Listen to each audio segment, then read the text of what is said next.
இதை இன்னைக்கு நாள்ல தான் தொடங்கணும் அப்படின்னு எந்த விதமான ஒரு இதுவும் கட்டுப்பாடும் கிடையாது.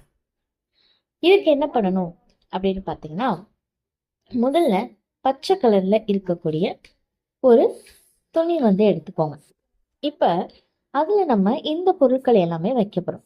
என்ன அப்படின்னா, எல்லாருக்குமே நல்லா தெரிஞ்ச ஈர்ப்பு சக்தி, வசியத்தன்மை அதிகமாக நிறைந்த பச்சை கற்பூரம், அதுக்கப்புறமா ஒரு கிராம்பு, ஒரு ஏலக்காய், கொஞ்சம் சோம்பு, அப்புறம் மஞ்சள், குங்குமம், இது எல்லாத்தையும் வச்சு அதை ஒரு சின்ன மூட்டை மாதிரி கட்டிக்கோங்க.